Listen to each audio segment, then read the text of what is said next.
Hello नमस्कार दोस्तों। Free digital study में आपका स्वागत है। आप पढ़ रहे हैं कक्षा 12वीं NCERT गणित, जिसमें आप अध्याय 1 संबंध एवं फलन की प्रश्नावली 1.4 के अंतर्गत देखेंगे तीसरा क्वेश्चन। तो देखिए तीसरा क्वेश्चन क्या है।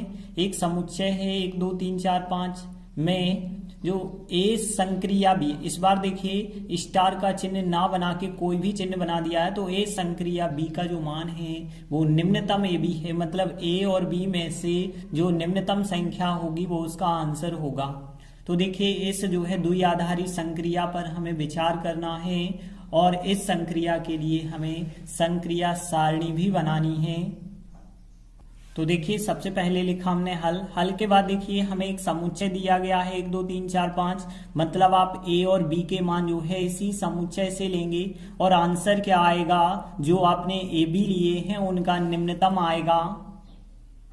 तो देखिए सबसे पहले हमने लिखा दिया है, हमें क्या दिया गया है, एक समुच्चय दिया गया है 1 2 3 4 5 और इस समुच्चय में संक्रिया जो है ए संक्रिया बी का मान निम्नतम ए बी है। अब देखिए हमें टेबल कैसे बनानी है।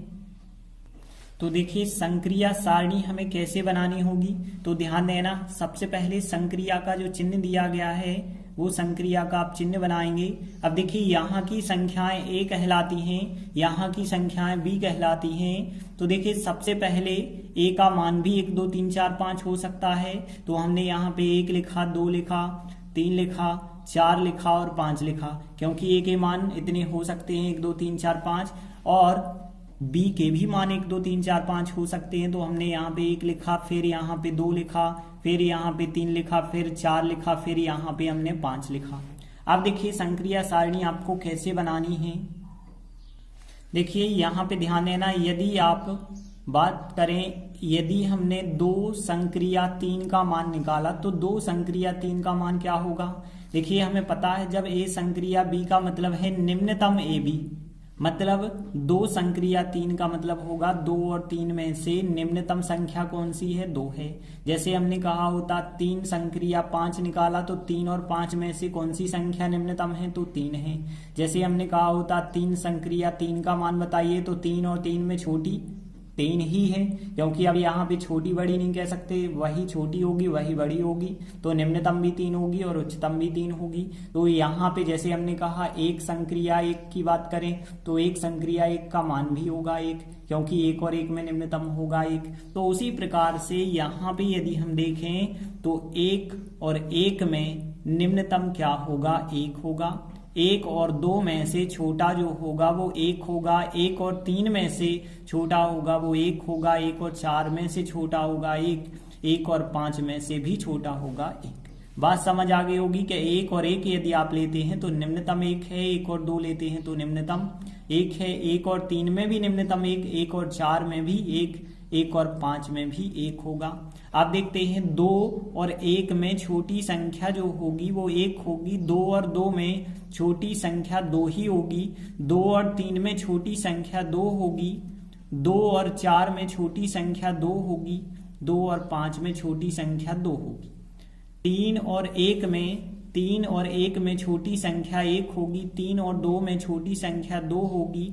3 और 3 में छोटी संख्या 3 होगी। 3 और 4 में छोटी संख्या 3 होगी। 3 और 5 में छोटी संख्या 3 होगी। 4 और 1 में छोटी संख्या 1 होगी। 4 और 2 में छोटी संख्या 2 होगी। 4 और 3 में छोटी संख्या 3 होगी। 4 और 4 में छोटी संख्या 4 होगी। 4 और 5 में छोटी संख्या जो होगी 4 होगी। देखें 5 और 1 में छोटी संख्या 1 होगी। 5 और 2 में छोटी संख्या 2 होगी। 5 और 3 में छोटी संख्या 3 होगी। 5 4 में छोटी संख्या 4 होगी। 5 और 5 में छोटी संख्या कितनी होगी, 5 ही हो जाएगी। तो इस प्रकार से आपकी संक्रिया सारणी बन जाती है और इसमें हमें कुछ भी आगे नहीं करना था, केवल संक्रिया सारणी ही बनानी थी। देखिए अगला चौथा प्रश्न की बात करें, समुच्चय 1 2 3 4 5 दिया गया है और इसमें निम्नलिखित संक्रिया सारणी द्वारा परिभाषित एक द्विआधारी संक्रिया स्टार पर विचार कीजिए। मतलब क्वेश्चन में आपको एक संक्रिया सारणी दी गई है और संक्रिया सारणी हमने अलग से बना के रखी है क्योंकि इसी के द्वारा हमें पूरे सवाल करने हैं। तो जिस क्वेश्चन में आपको संक्रिया सारणी दी गई है इस वजह से कोई प्रॉब्लम नहीं है, अलग से नहीं बनाना। फिर हमें ज्ञात करना, परिकलन करना है। अब किस चीज का मान निकालना है? 2 स्टार 3 स्टार 4 का मान, लेकिन 2 और 3 में कोष्टक लगा है, तथा 2 स्टार फिर 3 4 में कोष्टक लगा के इसका परिकलन करना है। तो सीधी सी बात साहचर्य को चेक करने के लिए कहा गया है। और फिर जो है क्या संक्रिया जो स्टार है वो क्रम विनिमय है, क्रम विनिमय को भी हम चेक करेंगे। और उसके बाद जो है कहा गया है 2 स्टार 3 कोष्टक फिर स्टार 4 स्टार 5 का परिकलन कीजिए। मतलब इस पूरे का आंसर क्या होगा उसको भी हम टेबल की सहायता से ही ज्ञात करेंगे। तो देखिए हमने लिखा हल। देखिए हम पहले ही सवाल पर आते हैं तो हमें इन दोनों के मान निकालने हैं। तो देखिए हमने लिखा कि 2 स्टार 3 स्टार 4 का पहले हम मान निकालते हैं कितना आता है। तो देखा जाए तो इसका मान हमें टेबल की सहायता से ही निकालना होगा। तो 2 स्टार 3 का मान हमें टेबल में ढूंढना पड़ेगा। तो देखिए जे लिखा है 2 और जे लिखा है 3, और 2 और 3 का जो यहाँ पे संक्रिया के साथ आंसर है वो कितना है? 1 है। तो 2 स्टार 3 का जो आंसर है वो 1 है। और फिर स्टार आपने लिखा 4, ठीक है ना। 2 स्टार 3 मतलब 2 संक्रिया 3। तो देखिए 2 संक्रिया 3 का जो आंसर मिला है वो 1 है, तो हमने 1 रखा। फिर स्टार 4 लिखा। अब 1 और 4 के बीच यदि हम संक्रिया लगाते हैं तो देखिए हमें क्या आंसर मिलेगा? तो जे रहा 1 और जे रहा 4। 1 और 4 के बीच यदि संक्रिया लगाते हैं तो आपको क्या मिलता है? आंसर 1 मिलता है। तो इसका जो आंसर हो गया वो 1 हो गया। अब हम इसका भी आंसर निकालेंगे। तो हमने लिखा तथा, अब देखिए अब हम निकालेंगे 2 स्टार 3 स्टार 4 का मान निकालेंगे, लेकिन इस बार पहले हमें इस कोष्टक को सॉल्व करना होगा। तो हमने 2 लिखा और फिर स्टार संक्रिया लिखी और फिर 3 स्टार 4 का मान आपको रखना होगा टेबल में से। तो जे रहा 3 और जे रहा 4। 3 और 4 का जो संक्रिया करते हैं तो 3 4 का स्टार कितना आ रहा है? 1 आ रहा है। तो यहाँ पे आप लिखेंगे 1। अब 2 और 1 का यदि स्टार कर देते हैं तो देखिए जे रहा 2 जे रहा 1। 2 और 1 का यदि आप स्टार करेंगे तो आंसर फिर 1 है। तो यहाँ पे ये हो जाता है पहला सवाल सॉल्व। अब देखें हम दूसरा सवाल यदि हम देखते हैं तो बताया गया है क्या संक्रिया क्रम विनिमय है। तो देखिए आप क्रम विनिमय के लिए पढ़ चुके हैं कि ए स्टार बी का मान बी स्टार ए के बराबर आता है, तभी आप कह सकते हैं कि वो क्रम विनिमय है। तो देखिए यहाँ पे हम चेक करते हैं, कुछ मानों को चेक करते हैं। जैसे हमने कहा 3 स्टार 4 का मान निकाला और 4 स्टार 3 का मान निकाला, क्या मान 1 से आते हैं या नहीं? तो देखिए 3 और 4 का यदि आप स्टार निकालेंगे तो आंसर कितना आ रहा है? 1 आ रहा। तो इसका तो आंसर आया 1। अब हम 4 और 3 का स्टार करेंगे तो 4 जे रहा और 3 जे रहा। 4 3 का जो स्टार आ रहा वो भी 1 आ रहा। अब देखिए क्या इसी एग्जाम्पल के साथ ऐसा हो रहा है, जैसे हमने 2 स्टार 3 निकाले और 3 स्टार 2 निकाले। तो देखिए 2 स्टार 3, तो देखिए जे रहा 2 जे रहा 3। 2 स्टार 3 का मान 1 है तो यहाँ पे 1 आया। और 3 स्टार 2 का यदि हम मान निकालें तो जे रहा 3 और जे रहा 2। 3 स्टार 2 का मान भी 1 आया है। मतलब हम कह सकते हैं यहाँ पे ए स्टार बी का मान बी स्टार ए के बिल्कुल बराबर है। तो देखिए यहाँ पे हम क्या लिखेंगे कि यहाँ पे एक समुच्चय 1 2 3 4 5 है। इसमें संक्रिया में जो है ए स्टार बी का मान जो है बी स्टार ए के बराबर है, इसलिए क्रम विनिमय है। तो देखिए हमने लिखा यहाँ समुच्चय 1 2 3 4 5 में ए स्टार बी का मान बी स्टार ए के बराबर है। जैसे आप यहाँ पे और भी आगे बता सकते हैं, जैसे हमने 2 स्टार 3 का मान निकाला, 2 स्टार 3। तो देखिए 2 और 3 का जो स्टार है वो कितना आ रहा है? 1 आ रहा है। यदि हमने इसे पलट के निकाला होता 3 स्टार 2 तो 3 स्टार 2 का मान देखिए 3 जे रहा और 2 जे रहा। 3 स्टार 2 का मान भी 1 आ रहा है। मतलब हम कह सकते हैं कि आता है स्टार संक्रिया जो है क्रम विनिमय है। तो हमने लिखा आता है संक्रिया स्टार क्रम विनिमय है। अब देखते हैं आगे इसी का तीसरा सवाल लेते हैं। तीसरे सवाल में भी हमें क्या ज्ञात करना है? देखिए 2 स्टार 3 कोष्टक फिर स्टार 4 स्टार 5 का परिकलन करना है, मतलब इसका मान ज्ञात करना होगा। तो देखिए 2 स्टार 3 में लगा है कोष्टक फिर लिखा है स्टार, फिर 4 स्टार 5 में भी लगा है कोष्टक। तो पहले हम कोष्टक को सॉल्व करते हैं। तो देखिए 2 स्टार 3 का मान रखेंगे, तो 2 स्टार 3 का मान जो है वो 1 है, तो 2 स्टार 3 का मान रखा 1। फिर स्टार का चिन्ह लगाया, पहले हमें इस कोष्टक का मान रखना होगा और इस कोष्टक का मान रखना होगा, और बीच में जो स्टार लगा है वो स्टार लिखना होगा। अब 4 स्टार 5 का मान देखिए 4 और ये रहा 5, 4 स्टार 5 का मान कितना है 1 है। तो देखिए हमने 2 स्टार 3 का मान 1 रखा, 4 स्टार 5 का मान 1 रखा और बीच में जो स्टार लगा था वो स्टार लिखा। अब देखिए 1 स्टार 1 का मान क्या होगा, 1 स्टार 1 का आंसर भी 1 होगा। तो यहाँ पे इस सवाल का जो आंसर निकल के आया वो 1 निकल के आया। तो इस प्रकार से हमें 3 क्वेश्चन दिए गए थे, जो संक्रिया सारणी भी दी गई थी उसको देख करके हमें हल करने थे। आगे देखते हैं हम 5वां सवाल है, मान लीजिए कि समुच्चय 1 2 3 4 5 में एक द्विआधारी संक्रिया स्टार के ऊपर डैश लगा दिया, मतलब किसी भी चिन्ह के द्वारा दर्शा सकते हैं, और ए स्टार डैश बी का मतलब क्या है, ए तथा बी का HCF द्वारा परिभाषित है। मतलब यदि आप 2 और 3 लेते हैं तो उसका आंसर क्या होगा, 2 और 3 का HCF। और फिर कहा गया है क्या संक्रिया जो स्टार डैश है वो उपरयुक्त प्रश्न 4 में परिभाषित संक्रिया के समान है या नहीं है। मतलब जो यहाँ पे देखिए आंसर निकल के आएंगे वो प्रश्न 4 में जो निकल के आ रहे थे बिल्कुल उसी के आंसर के समान आ रहे थे या नहीं, ये भी हमें चेक करना है। तो सीधा सा हम इस प्रश्न में भी संक्रिया सारणी बनाते हैं, और यदि यह संक्रिया सारणी प्रश्न 4 में दी गई संक्रिया सारणी से मिलती होगी तो हम कहेंगे बिल्कुल जो स्टार डैश संक्रिया है वो स्टार संक्रिया के समान है। तो इसमें हमें क्या करना होगा, संक्रिया सारणी बना के चेक कर पाएंगे।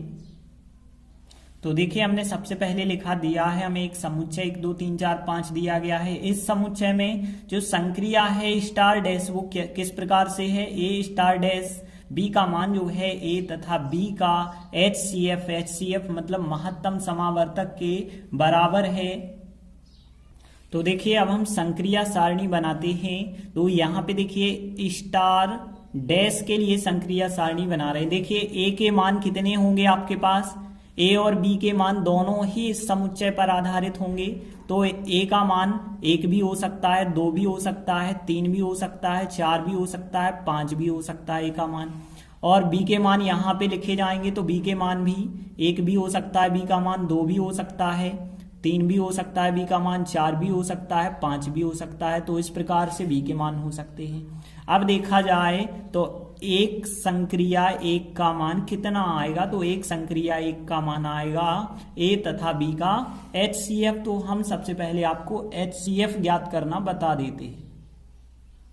तो देखिए HCF क्या होता है, हिंदी में इसे महत्तम समावर्तक कहते हैं, हाईएस्ट कॉमन फैक्टर भी इसे कहा जाता है अंग्रेजी में।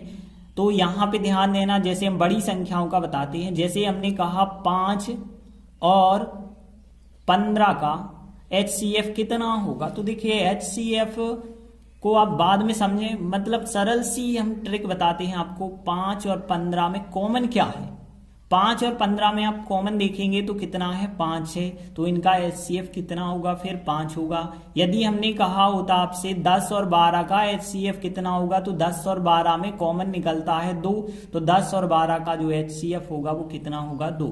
तो HCF का मतलब होता है कॉमन, और कॉमन संख्या बड़ी से बड़ी आपको लेनी होगी। तो देखिए यदि बात करें 12 और 18 की, तो 12 और 18 में यदि हम देखें तो 2 भी कॉमन है, 3 भी कॉमन है, और यहाँ पे 6 भी कॉमन है। तो यहाँ पे जो इनका HCF होगा, बड़ी से बड़ी संख्या कॉमन जो होती है, तो बड़ी सी बड़ी संख्या क्या है, 6 है। तो इस प्रकार से HCF निकाला जाता है। तो हम संक्रिया सारणी भी HCF के हिसाब से ही बनाते हैं।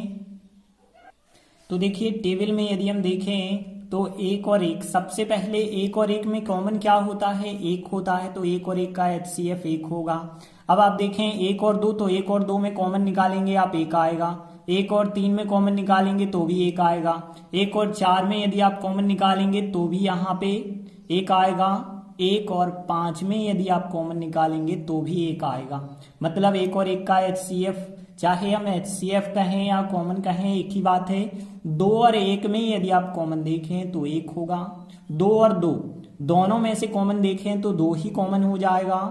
2 और 3 में से यदि कॉमन देखें तो कुछ नहीं आएगा, मतलब 1 आएगा। 2 और 4 में से कॉमन 2 हो जाएगा।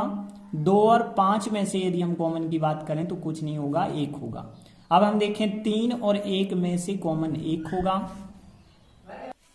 3 और 3 में से यदि आप कॉमन देखेंगे तो बिल्कुल 3 होगा, लेकिन यहाँ 3 और 2 में से यदि आप कॉमन लेंगे तो कुछ भी कॉमन नहीं होगा, 1 होगा।